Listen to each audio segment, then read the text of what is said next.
It's that time again, the direct response playbook. How's it going, David? Hey Travis, how you doing, man?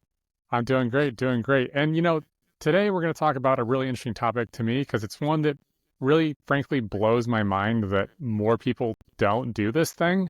Even though if you talk to most advanced email marketers, a lot of them are aware it's something you should be doing, but the realities of it, the execution of it, usually leave a bit to be desired. And we are, Yep. of course, talking about email validation and cleaning. Now, let's start by sort of defining this for people because people, when they talk about list cleaning, they can mean one of two things. So why don't you kind of run through those two options, segmentation versus like actually is it valid? And go Yeah. through that, and then we can go down the rabbit hole that we're in today. Yeah. And before I go into the two definitions, I can tell you from my experience, anytime I've gotten somebody out of spam, they were missing email validation every single time they were in spam. That was a huge contributing factor. So pay attention, right? So when I talk to people about email list cleaning, they say, oh, yeah, well, I clean my list. The first definition that I think it's evolved to become is, yeah, I make sure after 45 days or 60 days or 90 days, we send people a re-engagement campaign and then we don't send them emails anymore. We get them off the list. And that's not actually what cleaning is. Cleaning a list, I mean, think about the way it sounds, right?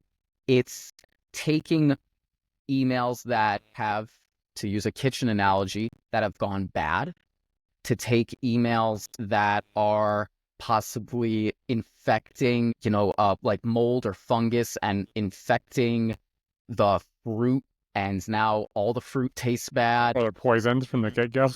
poison from the get-go, right? So, and we'll get into like what the poison actually is, but all you need to know is cleaning an email list means removing it of email addresses that can be hurting, not helping your email's chances of getting into the inbox. Yeah, I think that that's an accurate sort of synopsis. The way I like to think about it is it, proper cleaning is doing a real deep risk assessment on the email addresses, right? Because there's a lot of tools and services out there that will tell you if an email address can receive email, but that is the most basic and binary version of quote cleaning, right? Because you do want to avoid bounces, so undeliverable emails are definitely a thing, and they're even that is better than nothing. But there's many shades below it just don't work that you want to identify and maybe make it a business level decision about, is this an email address that I want to take on the level of risk, right? Because every email Mm-hmm. has some form of a risk and they're not all created equal. And depending on your business or industry or, where you're generating your leads from, your tolerance for that risk may be higher. So you may allow more types of emails in, or it may be a lot tighter where you have to let fewer in and only the cleanest of the best are allowed into the fold. So Mm-hmm.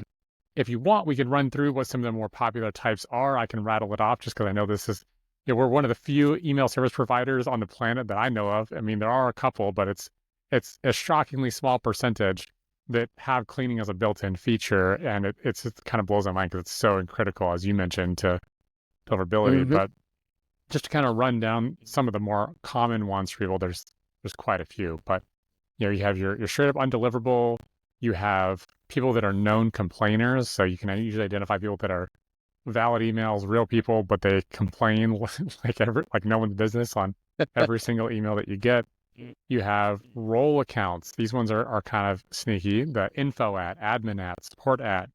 And the reason those Mm-hmm. have a higher risk profile is because it's a role within an organization, not necessarily a human. So let's say I'm running the tech team and I might have an admin at email and I sign up and then I leave the company.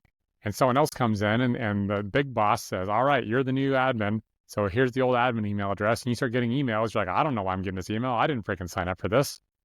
That's why the risk profile elevates, right? And you have spam traps, you have bots. So, just fake stuff, inflating your click count, inflating your subscriber count, inflating your bill with your email service provider, but never actually buying or doing anything useful, Mm-hmm. right? And then you have spam traps, which can Fun come from fact. essentially two sources. They are either embedded into an email list to catch people with their hand in the cookie jar, Or the one most people don't realize is that a spam trap can actually start out as a completely valid real person who then later abandons that email address, and then Google, Yahoo, Microsoft, whatever, will occasionally turn it back on, and any email they get is suddenly deemed spam trap. So you don't have good practices in place.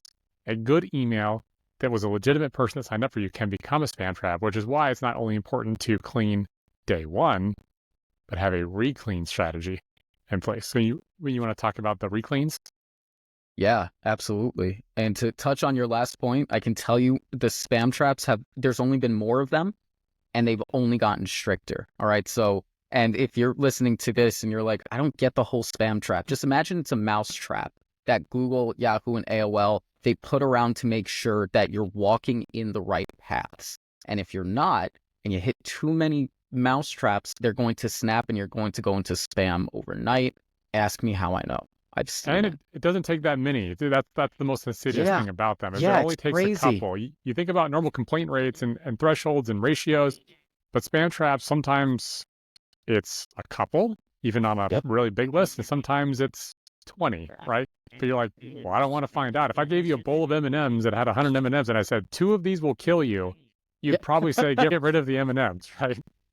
Right. And it's not that hard to get rid of the M's, and it's not that hard to check the bowl. We're talking about re-cleans because you want to make sure that just because someone has an email address and they've used that and they're using that email address like crazy, it doesn't mean they're going to use it again in a year. I had an email address back in 4th grade that I named after like a Sonic character. I'm not using that, okay? And maybe one day Yahoo will decide and say, hey, you know that old email address you haven't logged into in God knows how long?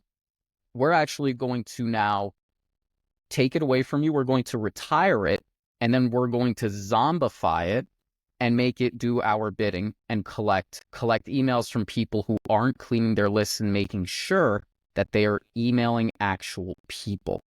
Okay, so, and that's why it's so important to re-clean your list every so often. Just because it might seem like an extra expense, I'm going to argue that it's going to be more expensive when you're in the middle of a campaign and all your emails go into spam overnight. This is a real thing.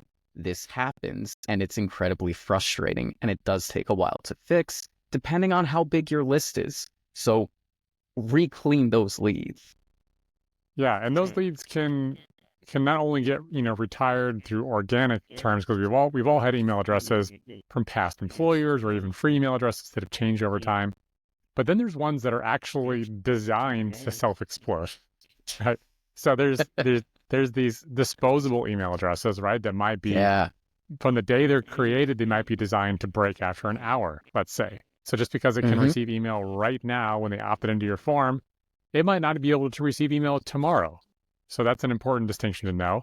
Or you have a lot of other features like, for instance, Apple, which, by the way, as a privacy advocate, I'm all for this existing to put more power in the hands of the users. But they have basically, mailbox privacy, which is not the same as mailbox privacy protection. It's basically like an email relay where you can generate a unique looking email address that is mapped to a specific opt-in and will forward on to your real email address, so that if that ever gets compromised, shared, sold, stolen, whatever it may be, I as a user can go disable that individual one, which is a good power for the user to have. But if for some reason, they decide to do that anyway, just because they're mad at you, don't you want to know that that's no longer a valid email address before you hit send next time? All right, so these things are a moving target, I think, is the core underlying thing I'm trying to get across. And so de-risking before you even attempt email one and consistently de-risking are two super important factors about why this matters and validating. On the re-cleans, what kind of schedule do you usually shoot for? It depends on the industry and it depends on the list size. So if I'm looking at a newsletter for a local, for example, I have a local newsletter, right? I clean that thing every 3 months. Why? Because there's only a couple of hundred people on it, right? So there's very few people on it. The leads are cleaned as they come into the list and we're getting replies. So for me, it doesn't make sense to invest that type of money to re-clean every 3 months. Now, there was a list that I've worked on that had, oh my God, we were sending out maybe 87,000 emails per broadcast, multiple times a week. For that list, and that was a list in business opportunity, which is more of a risky industry. For that list, I'm like, okay, I had it set, I believe, to 45 days, right? And because for me, I don't want to take that risk. That list is so much bigger. There's so much more to lose, and a spam trap can worm its way in pretty much virtually unnoticed. So I want to make sure that we're doing constant cleans. I've never gone down to like 30, but I also follow a lot of best practices, and I'm checking the spreadsheets and making sure everything's good. But that's the way I govern my ship. I'm curious about you, Travis. What do you usually do for cleaning? Yeah, so just like in other episodes where we've talked about, our best practice for segmentation, right? Where usually it's like, hey, 30-day openers is a great place to start. And that key phrase is to start. And that it tends to be whatever the best practice may be. And so for us, the default behavior that we have, because I'm kind of obsessed with default behavior of softwares, and that the default behavior, the out of the box thing should be the best fit for most people. And so for us, that is every 90 days. So we have an every 90-day cleaning cycle. And the nice thing about that is it's not actually, hey, a hard every 90 days, we just pull the casino machine on your whole account and make the wheels spin. It is 90 days on a per contact level from the last time that contact was cleaned. So it's kind of a rolling basis. Now, we do put the control into the hands of our users. So they have in 30-day intervals between 30 and 180. But if you think about 180, that's half a year. How different is your life from 6 months ago, from the 6 months before that, so on and so forth? Things change, right? And that's pretty natural. We don't allow customers to go longer than that. We don't allow them to go tighter than 30, and we default to 90, because that way we can ensure that every single sender on our platform has really high data integrity, right? So the default behavior being 90 days, that's really kind of the best way to keep that nice and tight, clean, and de-risk from day one, and continue to be de-risked for not only their own benefit, but the benefit of their neighbors. Yeah, and it doesn't take too much. It doesn't take a lot of time. I know some people, I've had conversations with actual physical human beings that would download their list, go through the list and see if they could find the spam traps and the invalid emails and delete them one by one and then re-upload them. And to me, I remember saying, you got kids, there's better things to do on a Friday night, and there are softwares that can help out with that. Travis, I know you guys have an incredible system that helps purge these rotten, poisonous email addresses to keep things risk-free. So that's really awesome. And I don't know if you want to go through different options that people have when it does come to cleaning their lists. So other than the download the entire spreadsheet and then manually check every single email. Yeah, well, it's funny you mentioned about the downloading and manually checking, because I think the more common scenario, that definitely does happen, by the way, but like the more common scenario is the reason people avoid cleaning is they're afraid about screwing something up, right? Because I hear about them downloading it, putting it into a reputable cleaner, getting the results, and then saying, now what, right? Do I re-upload it? Do I try to give bad ones a tag? Do I figure out where they are in their sequences? How do I stop and yank the bad ones? Like, what do you do with the results is oftentimes a problem. Or I accidentally uploaded it and now I've got duplicates of my contacts, and like they can very quickly become a mess, right? Which is why it's important that whatever you do, it's a kind of automatic thing that just happens in the background. Kind of, I realize a lot of us have to have health insurance by requirement, but like here in the States, having health insurance is hopefully something you don't really think about until you need it, and it just kind of happens in the background and it protects you. That's a good way to think about it. And so we've actually, we partner with a bunch of reputable cleaners in the background. And there's a number of them out there, but there's a number of ones that are kind of charlatans as well. So what I mean by that is not all cleaning is created equal. You tend to have a pretty big fall off between the the more reputable sources, but sometimes the more reputable sources can be a little bit pricey. So, some like the zero bounces, the never bounces, the email oversights of the world, those are all pretty good in general. So they have pretty quality results. You're going to pay a premium for that, but generally speaking, it's worth it. Now, as you fall down to the lifetime deal, $40, it's going to clean my list forever. God. You start, if it sounds too good to be true, it probably is, it is. right? And so that's where you start getting into the, well, can I trust the results? Are they not only protecting me from the bad ones, which they may not be, but a cheap one is often also over scrubbing your good leads. So beyond just not necessarily getting the result right and letting bad ones through, it might be taking money out of your list by killing good leads. And so finding the right balance between those by using a reputable, high quality source is really important. And we think that there's more room in the marketplace for things to happen here. So we actually are planning to take this feature that we have internally for our own platform and our own customers, and making that a modular system that people can tack on to even our competitors. Because, like I said, there's almost no email service providers that make this an automatic feature. We're one of the very few, even though it's in our best interest, it's in our users' best interest, it's in their neighbors that are using our platform's best interest. So we're going to try to bring out a very, very price competitive, sort of like the Costco of cleaning, where it's a high quality thing at a really reasonable rate for everyone else. And this will be something we'll release here very soon, probably not too long after this video goes live. But those other options I mentioned, never bounce, zero bounce, email oversight, Bright Verify as the old name, the old stalwart in the mix. Those are all quality, but you are definitely, especially if you're a low volume sender, you're going to be paying a significant premium. But I will tell you, cleaning is critical, and using a crappy cleaner is almost worse than not using a cleaner at all. So if you're going to do it, which I highly encourage you do, make sure you're using a quality cleaner that can deliver consistently good results.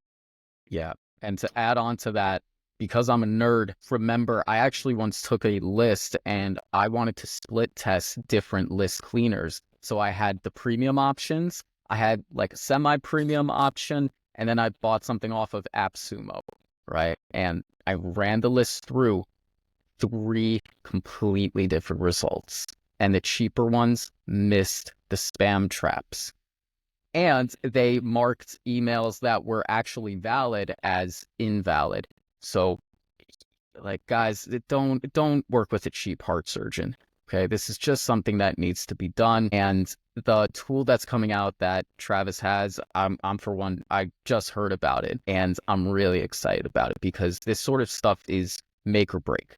This is what changes an awesome campaign to a Black Friday nightmare because none of our emails are landing in the inbox, and this does happen. So, take this seriously, and just take this seriously, get it done, get it installed, and you will sleep better because of it. Cool. Well, hopefully you walked away from this having a much better understanding about what cleaning truly means. It's not just segmentation. It's much deeper than that. It's much more of like a risk analysis on your email list and the implications of that. Thanks so much for joining me, David. Do you have any parting words of wisdom or how people can connect with you? Yeah, if you're interested in learning how to get your newsletter sold, you can go to wealthyinbox.news. It's a newsletters on systemizing and selling your newsletter. Very meta. That's really it. Yep, pretty much.